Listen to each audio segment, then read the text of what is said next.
Ito ang kasaysayan ng pinakasikat na singer sa buong Pilipinas.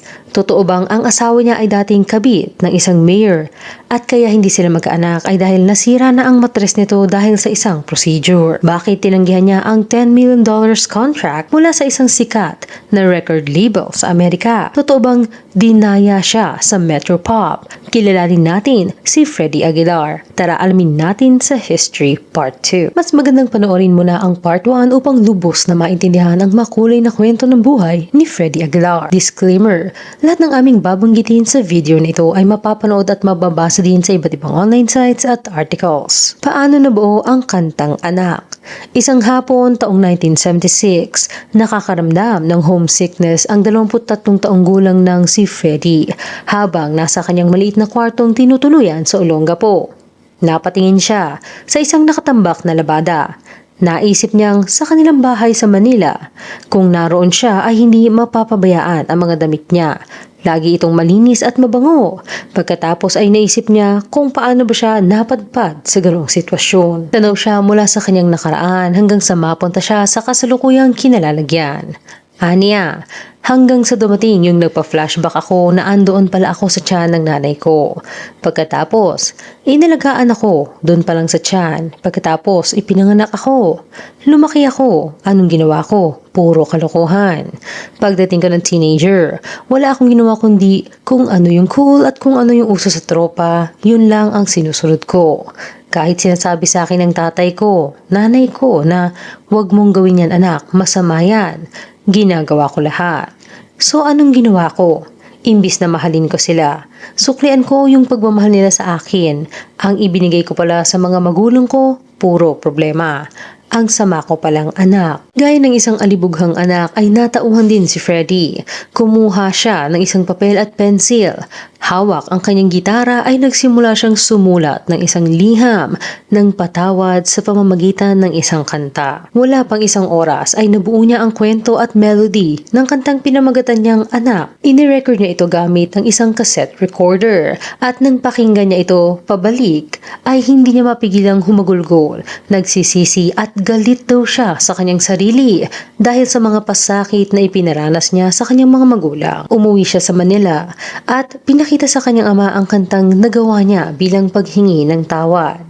Medyo nangilid daw ang luha sa mata nito pero dahil masyadong macho, gawa ng isang pulis siya, ay talagang pinigilan nitong umiyak kahit pakitang-kita naman na naaantig din ang kanyang damdamin.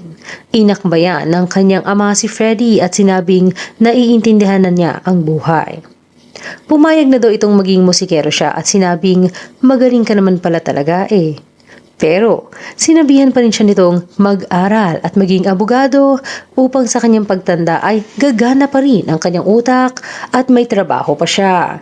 Sa pagtanda, magaling ka lamang hanggang sa huling palakpak. Nagpatuloy sa pagkanta si Freddy sa Olongapo.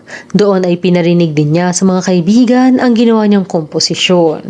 Isang kaibigan sa katauhan ni Jeremy Navarro, ang lead guitarist at band leader ng bandang Split Enz na siyang ka-alternate niya sa bar ang magtutulong kay Freddy na isali ang kanyang kanta sa Metropop. Ang Metropop o Metro Manila Popular Music Festival ay inilunsad ng Popular Music Foundation of the Philippines o PMPF noong 1997 na may layuning isulong ang musikang Pilipino.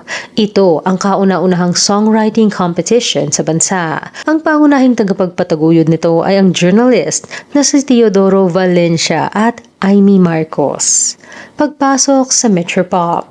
Taong 1977, nag-alok ang Metropop ng cash prize na 50,000 pesos para sa grand winner nito at pagkakataong makilahok sa International Song Contest. At para naman sa lahat ng 12 finalist ay tsansang mai-record ang kanilang kanta. Matapos marinig ni Jeremy Navarro ang kantang Anak ay agad niyang hinikayat si Freddy na isali ito sa Metropop.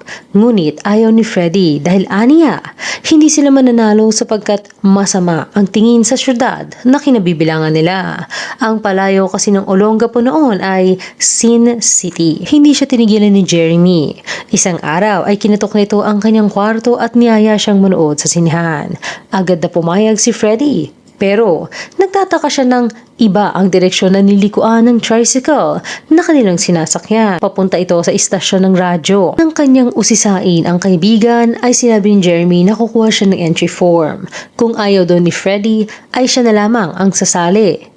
Pagdating sa istasyon ng radyo ay kumuha ng 4 na form si Jeremy na muling kinwestiyon ni Freddy dahil 2 lamang ang maaaring isumite ng isang contestant. Sinabi ni Jeremy na para kay Freddy ang 2 dito at kung sakaling magbago ang kanyang isip ay mayroon na siyang form. Maliit lamang ang kwarto ni Freddy kaya araw-araw niyang nakikita ang entry form. At si Jeremy naman na araw-araw niyang nakakasama sa trabaho ay araw-araw din siyang kinukulit kung na-fill up na ba niya ang form hanggang sa napilitan na siyang sumali dahil sa kakulitan nito. Dumaan ang mga araw ay nalimutan ni Freddy ang sinalihang contest lalo na at bigla ang tinamaan ng matinding pagsubok ang pamilya Aguilar nang biglang pumanaw ang kanilang padre de pamilya dahil sa pagkawala ng kanyang ama ay nawala na din ng gana sa musika si Freddy. Bilang panganay ay naipatong sa mga balikat niya ang napakalaking responsibilidad na suportahan ang kanilang pamilya. Pinlano niyang manghiram na lamang ng pera upang magpatayo ng isang electronic shop. Noong panahong ito ay mayroon na din siyang panganay na anak, si Shane. Isang araw taong 1978, habang si Freddy ay nilalagnat at kasalukuyang naninirahan sa bahay ng kanyang lola sa Pasay, Manila, ay nagring ang telepono. Sa kabilang linya ay si Roger Rigor mula sa Metropop. Dahil wala sa kanyang sarili nang i-congratulate sa telepono ay nagpasalamat na lamang siya. Pagbaba ng telepono ay naisip niya kung niloloko lang ba siya ng kausap. Dito na iminungkahi ng kanyang pinsang si Willie na personal nilang puntahan ang opisina ng Metropop sa Makati at kumpirmahin kung pasok nga ba siya sa finalists ng Metropop. Tumungo si Freddy at ang kanyang pinsan sa opisina. Unang kumatok sa pintuan si Freddy. Nang buksan daw ng staff ang pinto ay nagulat ito nang makita siya. Isang lalaki na mahaba ang buhok, payat at lubog ang muka. Bigla daw isinara ng babae ang pinto at narinig niyang inilak pa ito. Nadismaya si Freddy at sinabing niloloko lang siguro sila at di talaga pasok sa contest ang kanyang kanta. Pero dahil baka natakot lamang ang babae sa itsura ni Freddy ay nagboluntaryo si Willie na siya naman ang susubok na kumatok sa pinto. Clean cut daw kasi si Willie at maayos malamit. Sakto naman.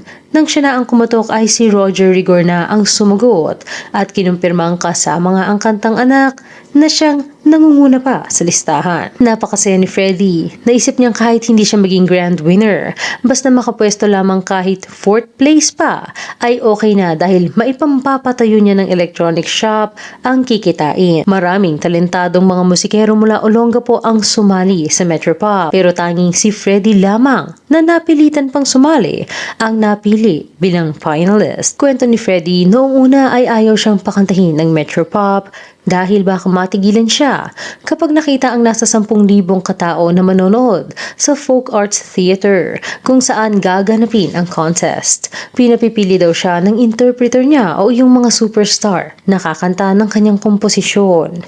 Pero nanindigan si Freddy na hindi nila kayang kantahin ang kanyang kanta dahil aniya, ako lang ho marunong kumanta ng kanta ko kasi ako po yung kanta ko. Ang ginawa ng Metropop ay nagpadala ng tao sa Olongapo upang ipagtanong kung isa nga bang mga awit si Freddy.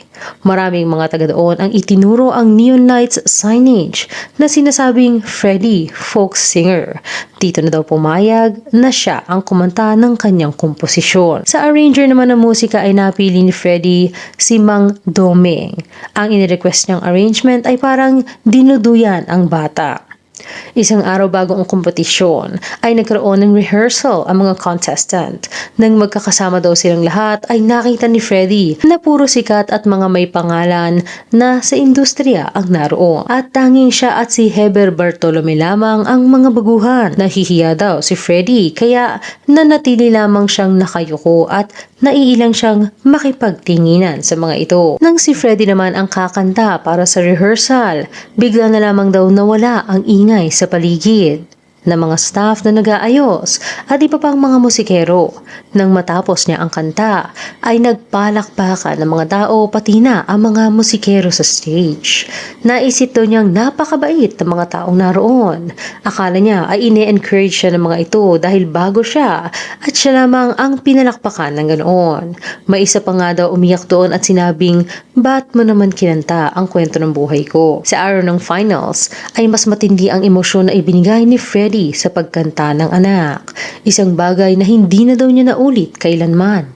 Habang nagpe-perform, biglang natahimik ang Folk Arts Theater at pagkatapos niyang kumanta ay nag-standing ovation ang audience, pati na din ang nooy First Lady Imelda Marcos. Habang ang iba naman ay umiiyak, kaya akala ni Freddie ay panalo na siya. Maya-maya daw ay nilapitan si Freddie ng isang tauhan ni Imelda Marcos at sinabing pinatatawag siya ng First Lady at pinauupo sa tabi nito. Pumunta naman si Freddie at kinausap siya ni Imelda. Sabi daw nito sa kanya, "Iho, ang ganda ng kanta mo. Naiyak nga ako eh. Sana mahintay ko hanggang tawagin yung mga winners. Kaya lamang, may kampanya kasi kami eh. Kailangan pumunta ako doon." Matapos ng usapan nila ni Imelda ay dinumog siya ng mga reporters na gustong malaman kung ano ang kanilang pinag-usapan. Nataranta daw si Freddie at ikinuwento niyang sinabi ni Imelda na sana daw ay manalo siya.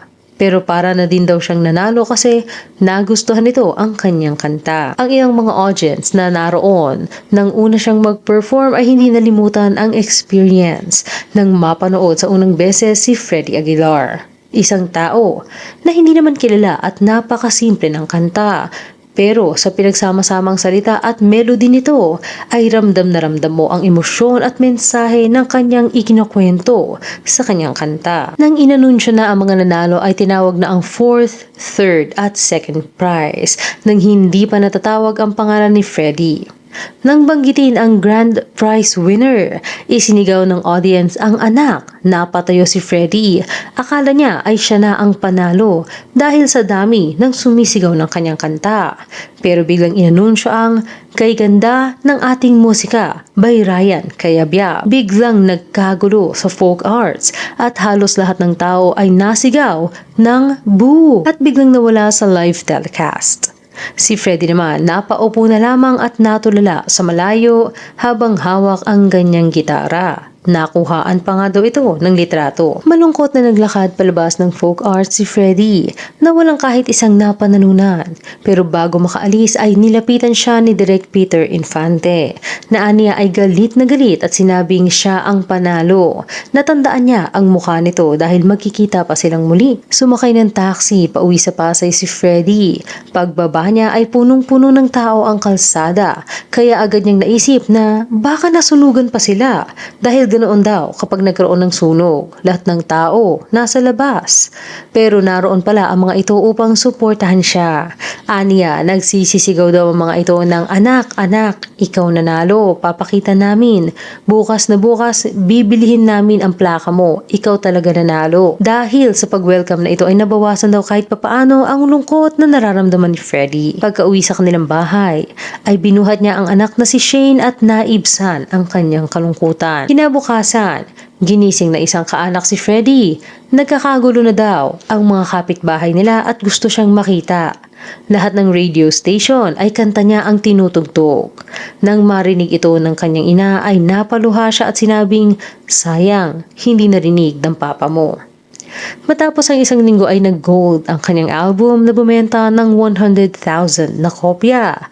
At sa ikalawang linggo ay nakabenta na naman ito ng 200,000 na kopya at naging platinum. Nailabas ang kanyang record dahil bago pa kumanta sa mismong Metropop ay nakapag-record na sila ng album. Ang cover naman nito ay ni-request ni Freddie na ilagay ang reflection ng isang bata sa kanyang salamin na magiging simbolo ng kantang Anak. Ang ginamit nilang bata para dito ay ang sarili niyang anak na si Shane. Bago pa man may anunsyo ang grand winner sa Metropop, ay marami nang nag-alok ng recording contract kay Freddie dahil nagustuhan nila ang komposisyon niya.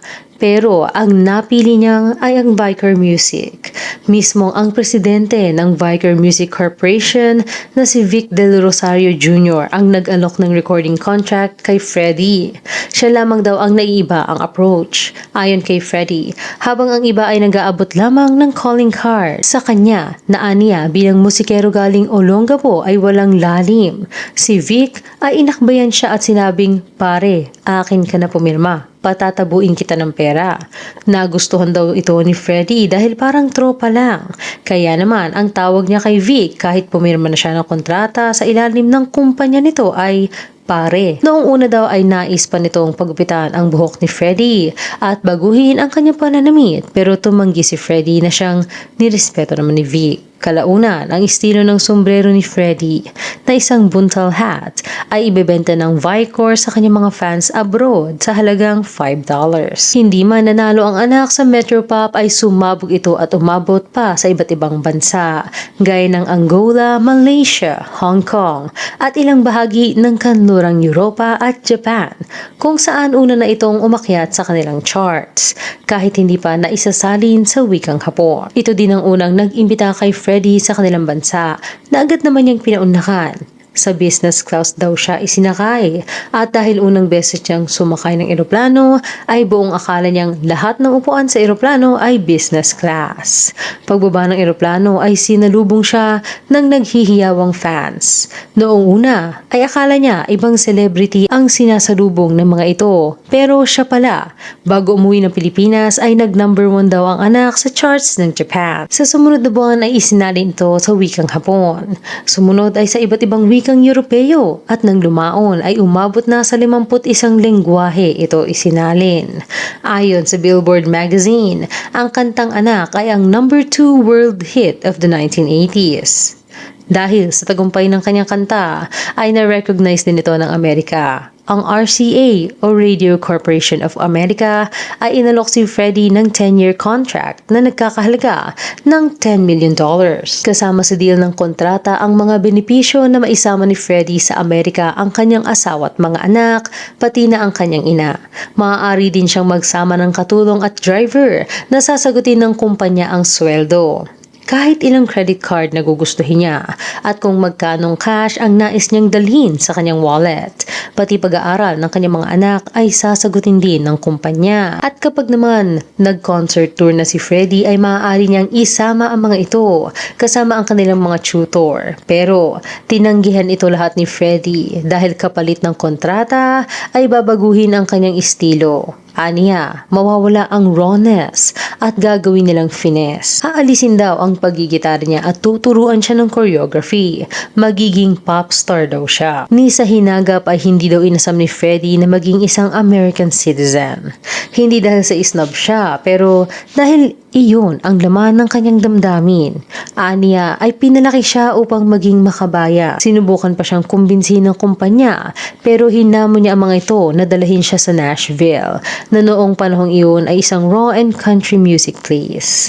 Kapag hindi daw niya nagawang mag-number 1 dito ay pipirma siya sa kontrata. Nagalit daw ang RCA at ayaw nang mag-release ng kanta niya. Sinabihan pa daw siya nito ng "You're finished." Pero hindi natakot si Freddie.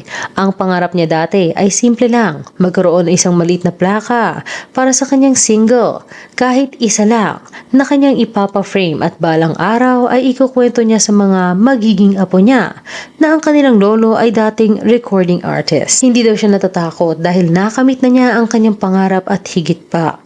Ang gusto nilang ipagawa kay Freddie ay hindi kasama sa kanyang pangarap, lalong-lalo na ang isuko ang kanyang pagka-Pilipino. Sa kabila nito ay marami pang mga kanta si Freddie na kinilala. Kasama dito ang Pulube, Mindanao, Magbago Ka, Magdalena at marami pang iba. Ang rendition niya ng Bayan Ko ang naging pinakamahirap. Taong 1978 pa niya ito inirecord, pero dahil panahon ito ng martial law ay ipinaban ang kanta. Pagkatapos patayin si Senator Ninoy Aquino noong 1983 ay buong tapang itong pinatugtog ng mga radio stations at mga jeepney drivers sa Kamaynilaan, pati na rin sa mga probinsya. Kinanta naman ito ni Freddie sa libing ni ni Ninoy. Ang bersyon ni Freddie ng Bayan Ko ang naging unofficial anthem ng People Power 1. Kasing kontrobersyal ng kanyang mga kanta ang kanyang naging love life, lalo na ang huli niyang naging asawa. Mga nakarelasyon. 4 na babae ang seryosong nakarelasyon ni Freddie. Una, si Marilyn Angelo. Ikinasal sila sa Olongapo. Pero ang pare na nag-officiate ng kanilang kasal ay hindi lisensyado, kaya ang kanilang kasal ay walang bisa. Ayon sa kanyang abogado, walang official na records ang kanilang kasal sa Olongapo, kaya na lumalabas na walang bisa ang kanilang kasal. Pangalawa, si Josephine Quiepo. Ikinasal sila sa London noong 1978 at nag-divorce pagdating ng 2000. Ayon kay Freddie ay masakit ang pagkakahiwalay nila dahil 22 taong sila nagsama at nagkaroon ng 4 na anak, sila Megan, Jonan, Isabel at Jericho. Pangatlo, Antoinette Martinez. Ikinasal sila sa Las Vegas, United States noong 2000. Magkasama sila sa panahong malayo sa spotlight si Freddie at sa mahalagang panahon ng kanilang buhay. Hindi biniyayaan ng anak ang kanilang pagsasama dahil ilang beses na nalaga si Antoinette. Masakit daw ito dahil marami siyang tiniis. Naroon din ang mga intriga na inilalabas sa kanya ukol sa mga nakakarelasyon na pinapatulan lamang daw siya dahil sa kanyang pera at hindi dahil sa mahal siya ng mga ito. Jovi Gatdura Albao. Ikinasal sila noong 22 ng Nobyembre 2013 sa ilalim ng ritual ng Islam. Ito ang pinakakontrobersyal na nakarelasyon ni Freddie, lalo na dahil sa 44 na taong agwat ng kanilang edad. Unang nakita ni Freddie si Jovi nang i-endorso niya ang isang kampanya ng kaibigang si Joel Teves na tatakbo bilang Vice Mayor. Si Jovi ay isa sa mga dancers ni Teves.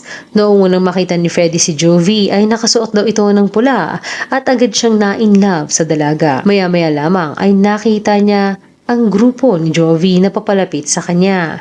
Sinabi pa daw nito, "Tito, pwedeng magpa-picture." Pumayag naman si Freddie, pero laking pagsisisi na nang umalis ang grupo dahil natorpe daw siya ni hindi niya nakuha ang pangalan nito, cellphone number o di kaya'y naiabot lamang ang kanyang calling card. Nang ganapin ang mini concert niya na tumagal ng 1 oras, ay pilit niyang hinahanap sa paligid si Jovi. Natapos na ang huling kanta niya at itinaas ang kamay ng mga kandidato, pero hindi pa niya nakikita si Jovi. Pagkatapos ng concert, ay malungkot siyang bumaba ng stage. Pero pagbaba niya ay muling narinig niya ang, "Tito, pwedeng magpa-picture?" Laking tuwa niya na makita si Jovi. Bigla din dumami ang nagpapa-picture sa kanya pero sa pagkakataong iyon, ay naibigay niya sa dalaga ang kanyang calling card. Ilang araw ang lumipas bago daw nag-text ito. Para daw siyang bata na napasuntok sa ere dahil sa tuwa nang magparamdam ang dalaga. Agad daw niyang tinanong kung may boyfriend ito, pero matagal bago nag-reply. Nagdahilan siyang walang load, kaya naman ay araw-araw siyang niloadan ni Freddie para wala siyang dahilan na hindi makapag-reply. Pero ang totoo ay nagulat daw siya sa tanong nito at tinukso siya ng mga kaibigan nang mabasa ang text nito sa kanya. Sa huli ay niligawan niya si Jovi hanggang sa imbitahan niya itong sumama sa isang concert tour sa Malaysia. Pero dahil walang passport si Jovi ay pinasend niya ang birth certificate ng dalaga upang maasikaso niya. Pero pagtingin niya ay nagulat siyang 16 lamang ito. Akala kasi ni Freddie ay nasa 20 pataas na ito dahil naka-makeup ito noong una niyang makita. Upang maging legal ay ginawa ni Freddie na bawat labas nila ay may kasamang chaperone na kamag-anak si Jovi. Base na din sa nakalagay ng Protocol of Dating Lumabas ang balita dahil sa isang ambush interview. Pagkatapos niyang tumanggap ng Lifetime Achievement Award mula sa ABS-CBN na ginanap sa Soler, inamin niya sa isang interview na nobya nga niya ang dalaga.